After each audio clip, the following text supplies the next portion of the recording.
Hi అండి, crazy అభి ఛానల్లో ఈరోజు వచ్చేసి నెత్తళ్ళు వంకాయ కర్రీ చేసి చూపిస్తానండి.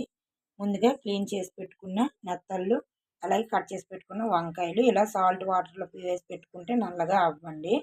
ఇప్పుడు సింపుల్గా టేస్టీగా ఎలా చేసుకోవాలో చేసి చూపిస్తాను. చాలా బాగుంటుంది రైస్లోకి. స్టవ్ ఆన్ చేసుకొని కళాయి పెట్టుకొని ఆయిల్ వేసుకున్నానండి. ఇప్పుడు ఆయిల్ వేడయ్యింది. ఇప్పుడు కట్ చేసి పెట్టుకున్న పచ్చిమిర్చి,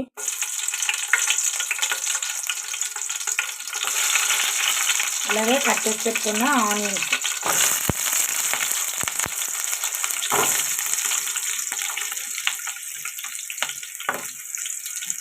కరివేపాకు,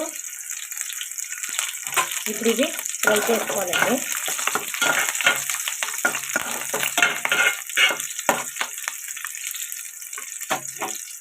ఇవి ఫ్రై అవ్వాలండి. ఉల్లిపాయలు ఇలా ఫ్రై అవుతాయి కదండి. ముందుగా క్లీన్గా కడిగి పెట్టుకున్న నెత్తళ్ళు వేసేద్దాం. ఫ్రై చేసుకుంటే టేస్ట్ చాలా బాగుంటుంది ఫ్రై అయ్యి ఆయిల్లో. ఇవి కూడా ఫ్రై అయ్యిందాక ఫ్రై చేసుకున్నాం.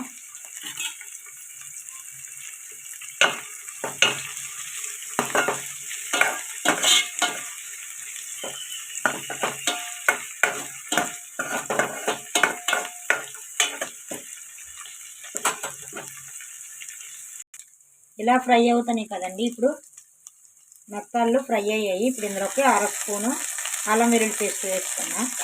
ఇది కూడా పచ్చివాసన పోయేదాకా ఫ్రై చేసుకోవాలి.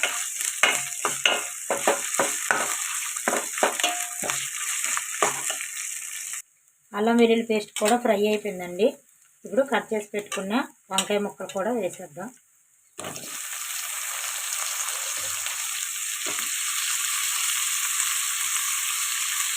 కట్ చేసి పెట్టుకున్న వంకాయలు కూడా వేసుకున్నాను కదండి. ఇప్పుడు రుచికి సరిపడగా సాల్ట్ వేసుకొని బాగా కలుపుకొని మూత పెట్టుకున్నాం. వంకాయలు కూడా బాగా ఫ్రై అయ్యి మగ్గాలి.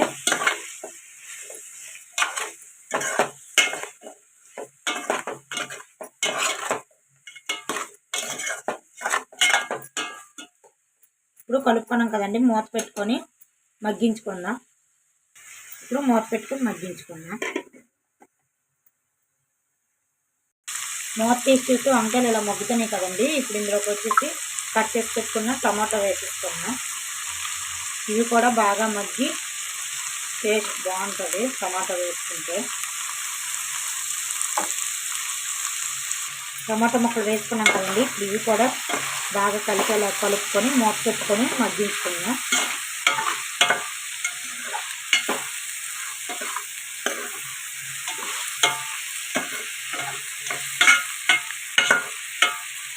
ఇప్పుడు కలుపుకున్నాం కదండి, మూత పెట్టుకొని మగ్గించుకున్నాం. ఇప్పుడు వచ్చేసి టమాటా కూడా మగ్గిపోయిందండి.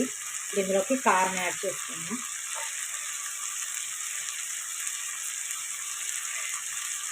రుచికి సరిపడి పెట్టాను.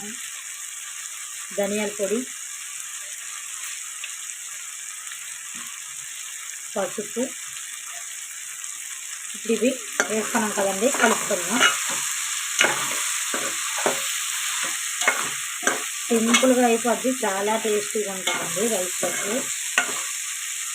ట్రై చేయండి ఒకసారేమో. ఇప్పుడు ఇలా మసాలాలన్నీ కలుపుకున్నాం కదండి. 1 నిమిషం పాటు ఫ్రై చేసుకున్న తర్వాత ఉడకడానికి సరిపడగా వాటర్ వేసుకున్నాం.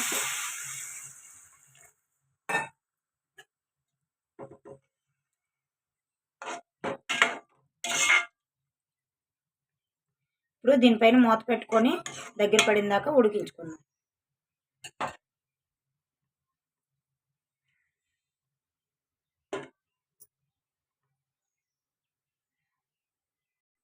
ఇప్పుడు మూత తీసి చూద్దామండి.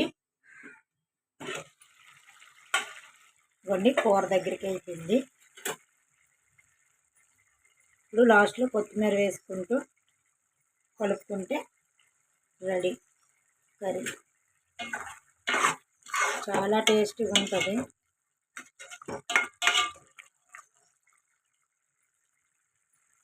ట్రై చేయండి. ట్రై చేసి ఎలా వచ్చిందో కామెంట్ సెక్షన్లో కామెంట్ చేయండి. లైక్ చేయండి, షేర్ చేయండి, సబ్స్క్రైబ్ చేయండి. ప్లీజ్ సపోర్ట్ చేయండి. వీడియోస్ చూస్తుండే లైక్ చేయడం లేదు, సబ్స్క్రైబ్ చేయడం లేదు. బాయ్ అండి, బాయ్.